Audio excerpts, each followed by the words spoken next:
The scientific pivot. When your lab closes, but your vision doesn't today, I want to introduce you to someone who has quietly revolutionized the way high achieving women think about career disruption. Her name is Akeyah Gray, and she's not just a health coordinator at Mayo Clinic, the number one hospital in the world. She's a living blueprint for what happens when ambition meets adversity, when a door slams shut and you decide to build an entirely new entrance. At just 26 years old, after her pathology lab shut down right after she graduated from an HBCU, she didn't spiral into panic. She pivoted with precision. She teaches women now, through her platform at akeyah.lux, how to execute what she calls the scientific pivot, a strategic career shift that doesn't demand you sacrifice your peace, your softness, or your sanity. She's making the world better by proving that you can climb to the top without clawing your way there, that you can be brilliant and soft at the same time. That disruption doesn't have to destroy you. Let me ask you something. Have you ever had the ground fall out from under you professionally? Have you ever walked into work one day and discovered that the entire infrastructure you built your identity around was collapsing? That's what happened to Akeyah. Fresh out of college, full of hope, armed with a degree and a dream, she watched the pathology lab she worked in shut its doors. Just like that. No warning, no safety net, no plan B. And here's the thing we don't talk about enough. When you're a high achieving woman, especially a Black woman, the world has conditioned you to believe that your worth is tied to your productivity, that your value is measured by how much you can carry, how much you can endure, how much you can sacrifice without breaking. So when something like this happens, when the system you trusted betrays you, the instinct is to work harder, hustle faster, prove yourself all over again, wear the cape tighter. But Akeyah did something different. She paused, she assessed, she strategized, and she pivoted. Now, let me be clear, this wasn't some fairy tale pivot where everything magically fell into place. This was a calculated, intentional, deeply strategic move. She didn't just look for another job, she asked herself a better question. Where do I want to be in 5 years? What kind of institution aligns with my values? What role will challenge me without consuming me? And then she reverse engineered her way into Mayo Clinic. And think about that for a second. Mayo Clinic, the kind of place where people spend decades trying to get their foot in the door. And she didn't just get in, she thrived.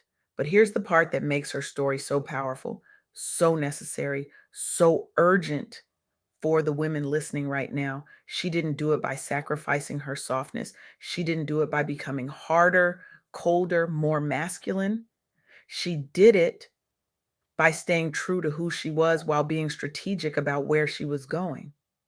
This is what I call the efficiency of softness. And it's a concept that makes people uncomfortable because we've been taught that softness is weakness, that rest is laziness, that boundaries are selfish. But what if I told you that softness is actually the most efficient way to operate at a high level? What if I told you that the women who protect their peace are the ones who sustain their excellence? Let me paint you a picture. Imagine two women. Both are brilliant. Both are ambitious. Both are working in high pressure environments. One of them subscribes to the grind culture. She's the first one in, the last one out. She skips lunch. She answers emails at midnight. She says yes to every project, every committee, every request. She wears exhaustion like a badge of honor. And on the outside, she looks successful. But on the inside, she's running on fumes. Her relationships are strained. Her health is declining. Her joy is a distant memory. Now imagine the second woman. She's equally brilliant, equally ambitious, but she operates differently. She sets boundaries. She protects her energy.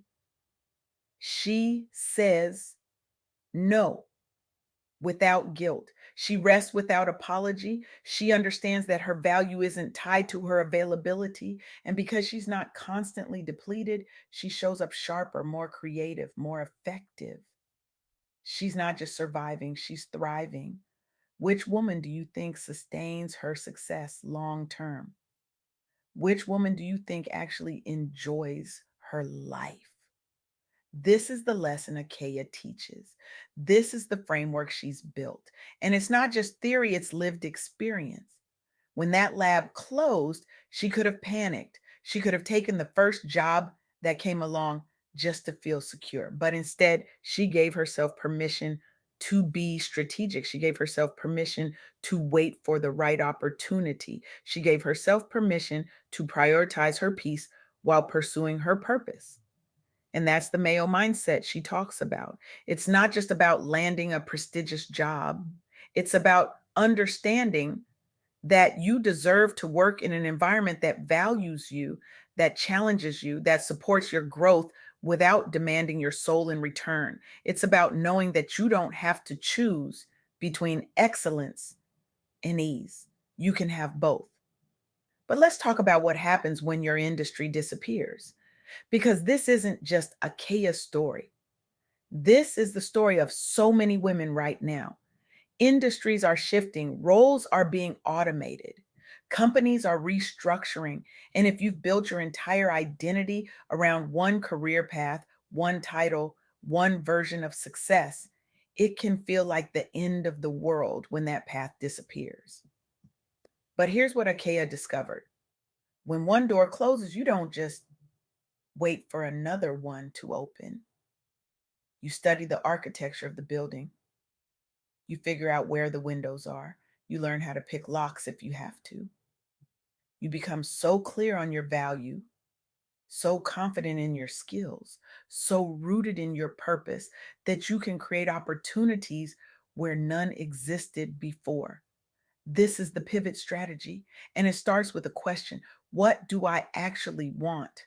Not what does my family expect? Not what looks good on paper? Not what will make people respect me? But what do I actually want? What kind of work lights me up? What kind of environment allows me to breathe? What kind of life do I want to build? And then once you know that, you reverse engineer your way there. You research the institutions that align with your values. You study the people who are already where you want to be. You build relationships. You develop the skills you need.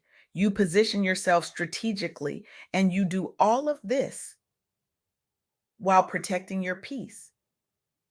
Because here's the truth: you cannot pour from an empty cup. You cannot sustain excellence while running on fumes. You cannot be your best self while carrying everyone else's expectations on your back.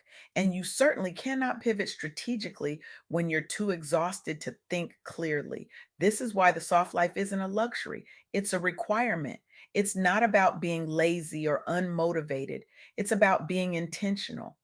It's about understanding that rest is productive, that boundaries are protective, that saying no to what drains you creates space for what fulfills you.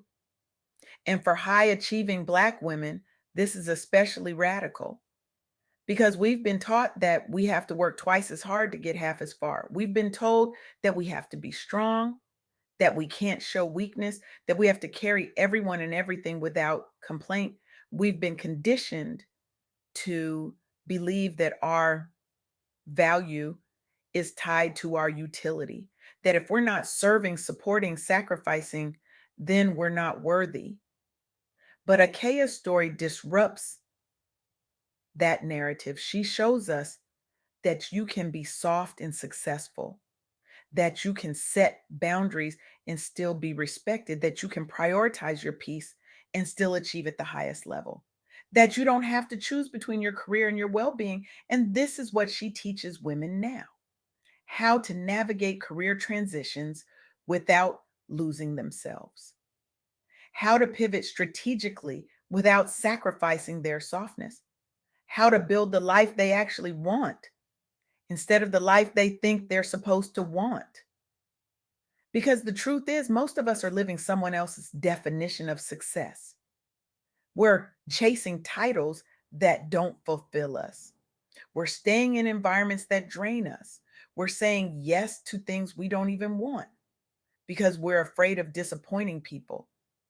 We're wearing capes we never asked for, carrying burdens that were never ours to carry. And at some point, we have to ask ourselves, is this sustainable? Is this actually what I want?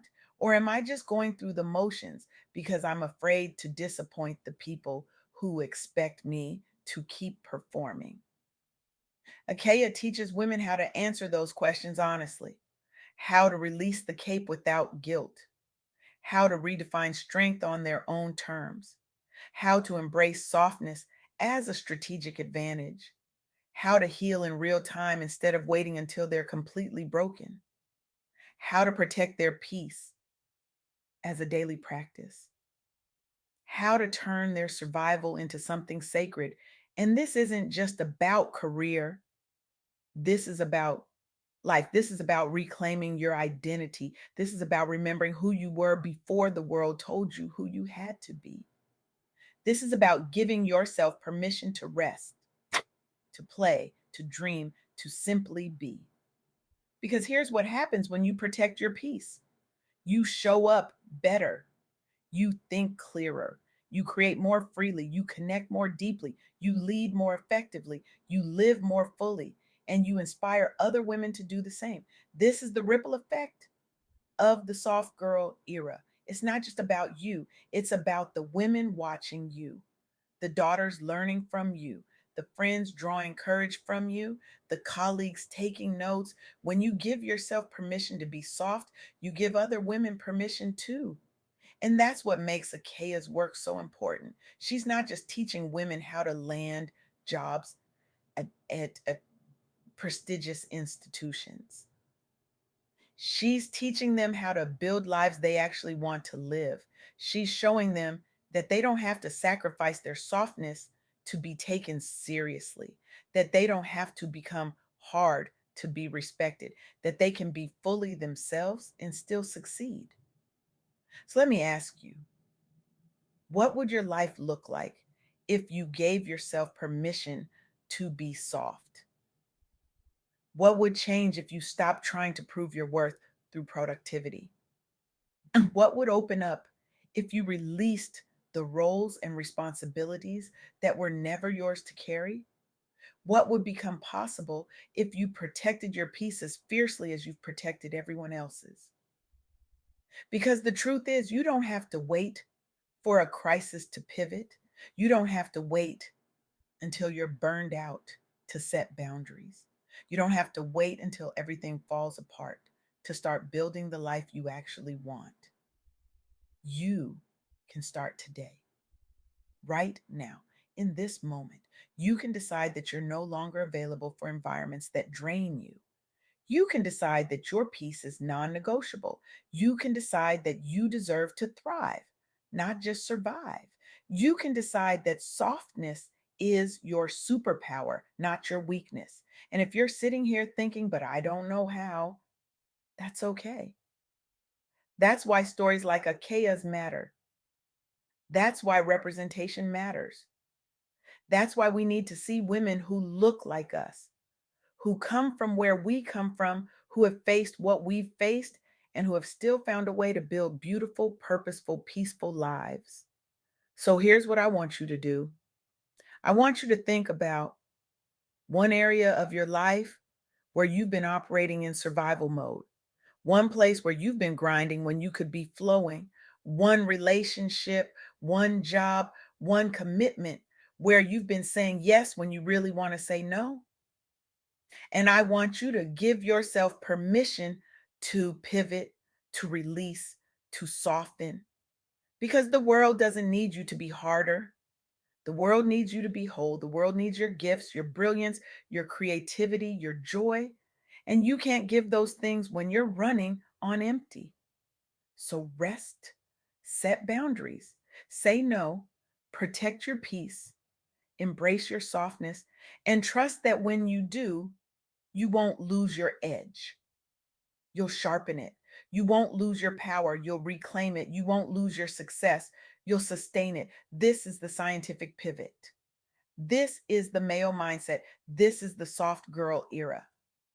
And it's not just a moment, It's a movement, it's a reclamation, it's a revolution, and it starts with you right here, right now. What? Choosing yourself, protecting your peace, building the life you deserve, not the life you think you're supposed to have, not the life that looks good on paper, but the life that feels good in your soul. So go ahead, take off the cape, set down the burden, release the guilt, and step into the softness, the strategy, the success that's been waiting for you all along. The world is ready for your brilliance. But first, you have to be ready to protect it, to honor it, to let it breathe. Are you ready? Because your pivot doesn't start when everything falls apart. It starts when you decide you're worth more than survival. It starts when you choose peace over performance. It starts when you realize that softness isn't weakness, it's wisdom.